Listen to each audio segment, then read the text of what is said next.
తాకట్లో ఉన్న మీ బంగారాన్ని విడిపించి ఆ రోజు ఆన్లైన్ రేటుకి కొంటాం. Sharma gold company. నమస్కారం. నమస్తే. ఎలా ఉన్నారు? చాలా బాగున్నాను. సో మిమ్మల్ని చూస్తున్నప్పుడల్లా నాకు బాగా గుర్తొచ్చేది సినిమాలలో రౌండ్ ఫేస్, నిండుగా ఒక బొట్టు, చూస్తుంటే అమ్మతనం ఉట్టి పడుతుంది అనమాట. ప్రతి క్యారెక్టర్లో అలా లీనమైపోతారు. పరకాయ ప్రవేశం చేసేస్తారు, ఏడిపించేస్తారు, మీరు ఏడుస్తారు, మమ్మల్ని ఏడిపించేస్తారు. సో నిజంగా అమ్మ చాలా హ్యాపీగా ఉంది మీ అందరిని చూస్తుంటే. మీ అందరిని ప్రజలకు ఒకసారి చూపిద్దాం అన్న ఒక ప్రయత్నం చేసినప్పుడల్లా హ్యాపీ అనిపిస్తుంటుంది.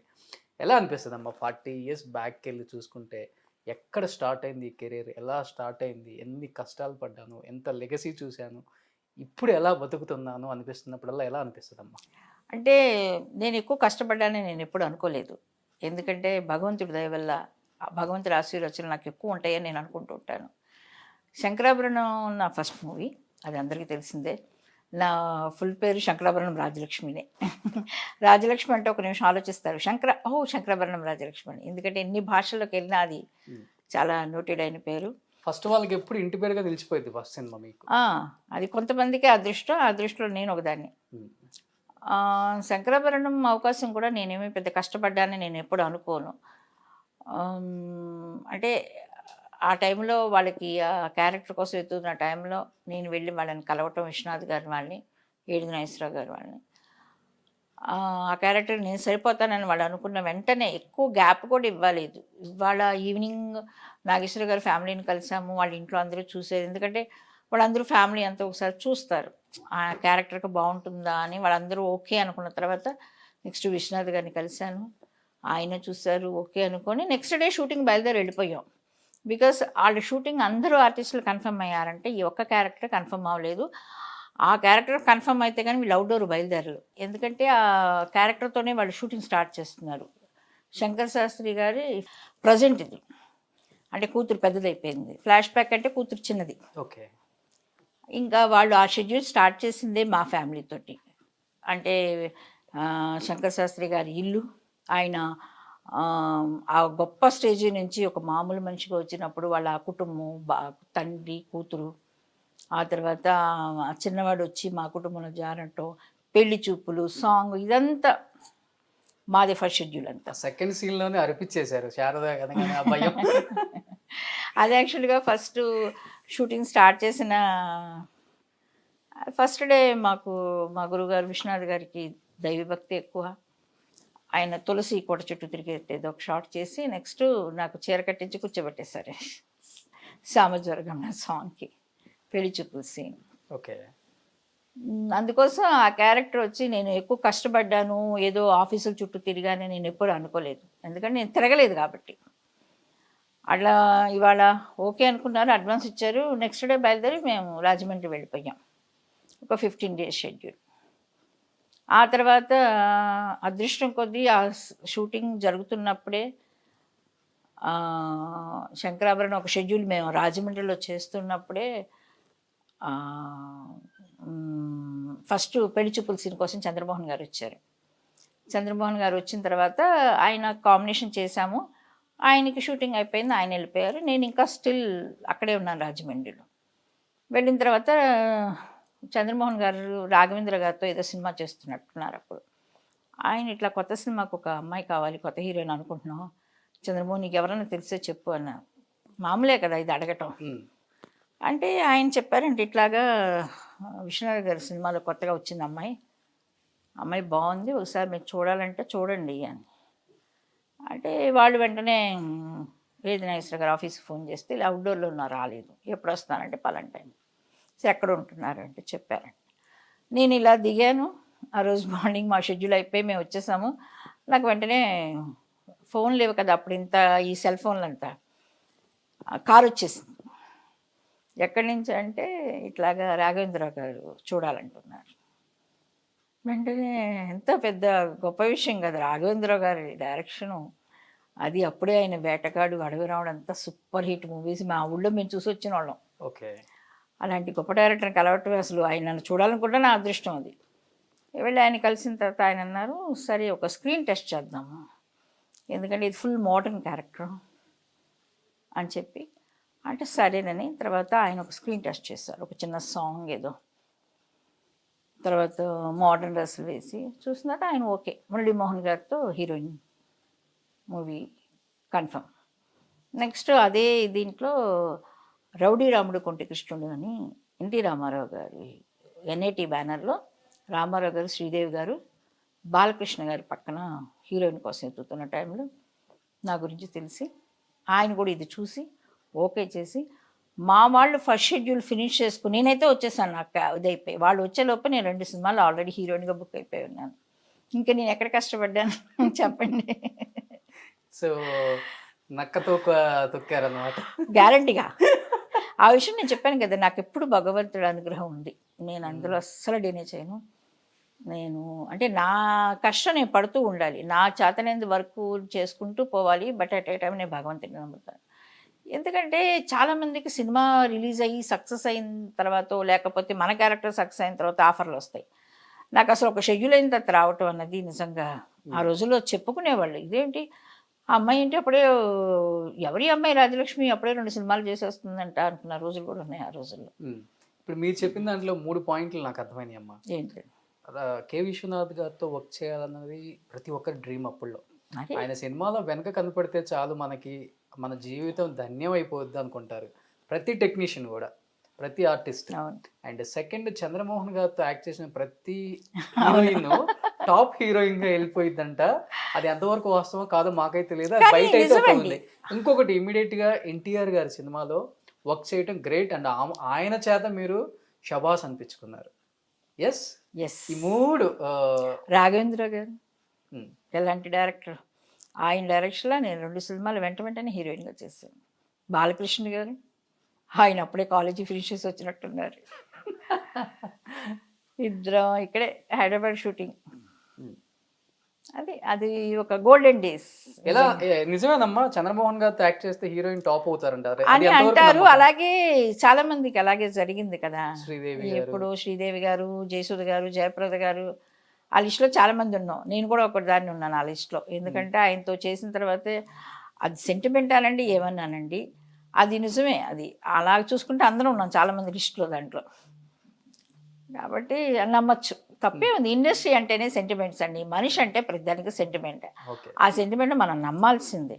ఇందాక నేను అన్నాను భగవంతుడు దయా అన్నది, మరి సెంటిమెంట్ అనుకోండి. లేకపోతే ఎక్కడో తెనాల్లో పుట్టి పెరిగిన రాజలక్ష్మికి అసలు శంకరాభరణం అవకాశం రావటం ఏంటి, ఆ వెంటనే రామారావు గారి సినిమాలో రావటం ఏంటి, ఇది నేను ఎప్పుడన్నా నిద్రపోతున్నా నాకు కల్లో కూడా కనీసం ఊహించుకొని ఉండను కదా. రామారావు గారు ఆయన చూడటమే మాకు ఎంతో, అసలు ఎలా ఉంటుందంటే రామారావు గారిని చూడాలంటే అంత దూరం నుంచి చూస్తుంటే అయ్యో ఏదో దేవుడు చూసినట్టుంది. ఎందుకంటే మేము చూసిన సినిమాలు, ఆయన చేసిన క్యారెక్టర్లు చూసి చిన్నప్పటి నుంచి మాకు అలా అనిపించేది. ఒకసారి మా తెనాలిలో రామకృష్ణ థియేటర్ ఓపెన్ చేశారు. అప్పుడు నేను ఇంకా ఇండస్ట్రీకి రాలా. ఆయన థియేటర్ ఓపెనింగ్కి వస్తే మా ఇంటికి దగ్గర అనమాట అది. ఇక రామారావు గారు వచ్చారంటే అందరితో పాటు మేము చిన్నవాళ్ళం పరిగెత్తాం. ఆ పక్క బిల్డింగ్ ఎక్క బిల్డింగ్ నుంచి రామారావు గారు అక్కడ చెయ్యూపి ఇలా తిరిగితే ఆహా మా జన్మ ధన్యమైపోయింది అనుకున్న మేము మరి ఆయనతో కలిసి ఆయన ఎదురుకి వెళ్ళి కలిసి జనవరి 1కి ఆయన కాళ్ళకి నమస్కారం చేసి, నిన్నే చూశానమ్మా శంకరాభరణం చాలా బాగా చేసేవారా అని ఆయన చేత అనిపించుకుంటే ఇంతకంటే మాకు నేషనల్ అవార్డులు ఇంకేమన్నా కావాలా. అది మేము చేసుకున్న పుణ్యం. అది మీరు అది దాన్ని సెంటిమెంట్ అనండి ఇంకోటి అనండి, అది నేనేం చెప్పలేను. సో తెనాలంటేనే కళాకారులకు పెట్టింది పేరు కదా. చాలా మంది ఉన్నారు, చాలా మంది ఉన్నారు అక్కడి నుంచి అగ్రనట్లు అంతా. తెనాలి అంటే వెంటనే ఇది తినాలి, మందు తినాలి. ఈయన మారుతరే గారి కాదు, ఏవిఎస్ అదే ఇంద్రా సినిమాలో డైలాగే పెట్టారు, తెనాలలో అందరూ ఒకసారి మేల్కోండి ఎంతమంది ఉన్నారు. మేలుకోవటం కాదు కానీ మా తర్వాత అంతా తగ్గిపోయారు. నా తర్వాత దివ్యవాణి ఒకటి వచ్చినట్టుంది. ఆ తర్వాత ఇప్పుడు ఎక్కడ నేను తెనాలి నుంచి ఆర్టిస్టుల పేర్లు వింటలేదు. ఓకే, నేను వింటలేదు. మేబీ ఉండొచ్చు అక్కడ టెక్నీషియన్స్ వాళ్ళు వీళ్ళు, ఆర్టిస్టులకి అనుకుంటే తగ్గిపోయింది. ఇప్పుడు అంతా తెనాలి నుంచి వచ్చినా చెప్పుకోవట్లేదు కదా, మేడింగ్ ఫ్రమ్ జపాన్ అని. లేదు, ఎప్పుడు పుట్టిన ఊరిని, పుట్టిన దేశాన్ని, తిండి పెట్టిన ఇండస్ట్రీని ఇవన్నీ మర్చిపోకూడదు. సో నటసింహం, తెర మీద నటసింహం మాకు. సో ఆన్ స్క్రీన్ నటసింహం, ఆఫ్ స్క్రీన్ ఎలా ఉంటారమ్మా? ఫస్ట్ కాలేజ్ డేస్ అయిపోయి ఆయన యాక్ట్ చేయడానికి ఇండస్ట్రీకి వచ్చారు బాలకృష్ణ గారు. సో స్వీట్ అండి, చాలా సరదాగా ఉంటారు.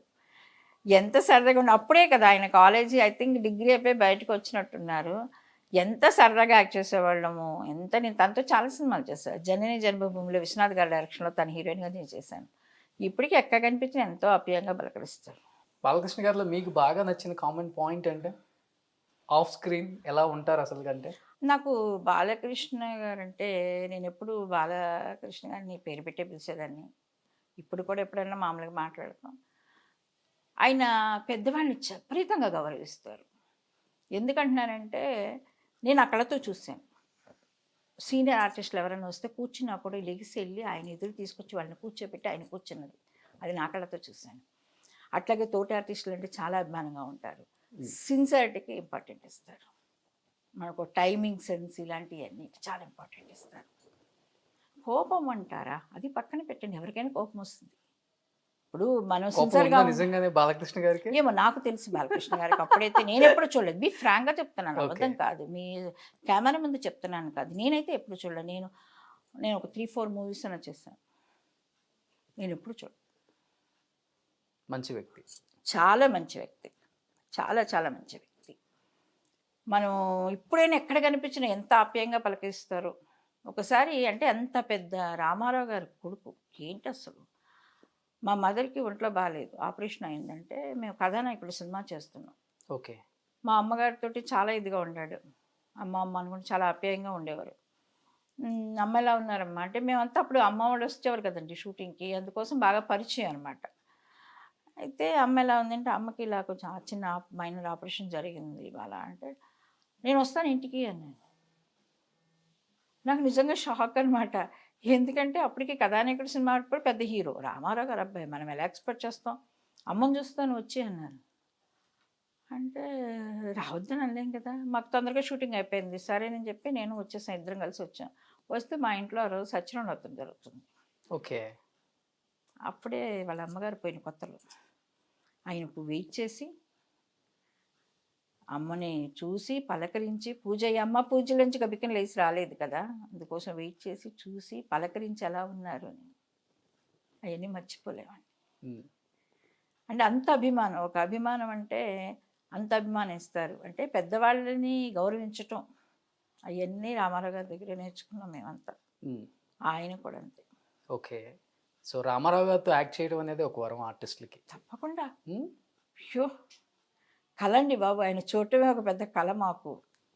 అలాంటిది పక్క నుంచి యాక్ట్ చేయటువంటి ఇంకా అసలు ఇమాజిన్ చేయలేము కదా. ఎలా ఉంటుందమ్మా సపోర్టింగ్ ఆర్టిస్టులకి? అంటే ఆయనేమో సింగిల్ టేక్ ఆర్టిస్ట్, ఎలాంటి డైలాగ్ అయినా అవలీలుగా చెప్పేస్తారు, మనిషి భారీగా ఉంటారు. మేము కొంచెం భయపడుతూనే ఉండేవాళ్ళం పక్కన, కానీ ఆయన చాలా ప్రోత్సహించేవారు. ఏదన్నా కూడా రాజలక్ష్మి ఏం పర్వాలేదు కమాన్ అనేసరికి మనం కొంచెం ధైర్యంగా, అంతేగాని మనల్ని డిస్కరేజ్ చేసేవాళ్ళు కాదు. అందుకోసం వాళ్ళు గొప్పనట్లు అయ్యారు. ఏంటి ఇన్ని టేకులు తీసుకుంటారు ఇవన్నీ? ఏమో ఎప్పుడు నేను వినలేదు. నేను రామారావు గారితో కనీసం ఒక 5-6 సినిమాలు చేస్తుంటాను. నేను ఎప్పుడు అసలు ఇంత కూడా నాకు ఇది లేదు, గుర్తులేదు. రామారావు గారిని తలుచుకుంటే ఎన్నెన్నో మంచి మంచి విషయాలే గుర్తు వస్తాయి. ఎంత జోవిల్గా ఉంటారు అంటే అందరితోటి మాట్లాడతారా నవ్వుతూ అంటే చెప్పలేము, బాగానే మాట్లాడతారు. మనం వెళ్ళి మాట్లాడతారు. కాకపోతే మనకే ధైర్యం ఉండదు అంత దగ్గరికి వెళ్ళి మాట్లాడేంత ధైర్యం. కానీ ఆయన చాలా ఫ్రీగా ఉంటారు. చాలా ఫ్రీగా ఉంటారు. ఆయన ఒక గెటప్ వేస్తే నైట్ షూటింగ్ ప్యాకప్ అయ్యే వరకు తీరంట కదమ్మా. అవును. ఎలా ఉంటారు అసలు? ఇప్పుడు మన వాళ్ళు 1 అవర్లో కొంచెం గ్యాప్ వచ్చిందంటే క్యారవాన్లోకి వెళ్ళిపోయి ఎందుకు అనుకోవటం, ఇప్పుడు కంపేర్ ఎందుకు అంటే ఇప్పుడు నేను రామారావు గారితో పౌరాణిక సినిమాలు అయితే ఏమీ చేయలేదు, కానీ చెప్పున్నారు. కిరీటం పెడితే ఆయన మార్నింగ్ మళ్ళీ ప్యాకప్ అయిన తర్వాత మార్నింగ్ 6 o'clock ఆయన మేకప్ అంతా రెడీ అయిపోయి కిరీటం పెట్టుకుంటే మళ్ళీ ప్యాకప్ అయిన తర్వాత తీసేవారంట. వెయిట్ 8 ఎంత ఉందో అది మరి దానివల్ల ఆయనకు ఆ బరువు కూడా తెలిసేది కాదు. మేబీ నేను అనుకోవటం ఆ క్యారెక్టర్ ఊహించుకున్నప్పుడు వీళ్ళు ఇలాగే కదా ఉండేవాళ్ళు అనుకునేవారు ఏమన్నా, నాకైతే తెలియదు. నేను అంటే మిగతా నేను చేసింది రౌడీ రామగుంట కృష్ణుడు, జెస్సీ చౌదరి, మన దేశం అవన్నీ మామూలు క్యారెక్టర్స్ కదా. అందుకోసం నాకు ఇది వింటమే తప్పితే నేనైతే కళతో చూడలేదు ఏది కిరీటం వాటి గురించి. ఏదైనా సింగిల్ టేక్లు అయిపోద్దా రామారావు గారిది? ఇందాక మీరు చెప్పినట్టు ఎందరో మహానుభావులు, అలాంటి మహానుభావులతో మేము చేసాం. రామారావు గారు, అందుకే మీరు కూడా అందుకే చెప్పింది ఆ మాట మీకు కూడా.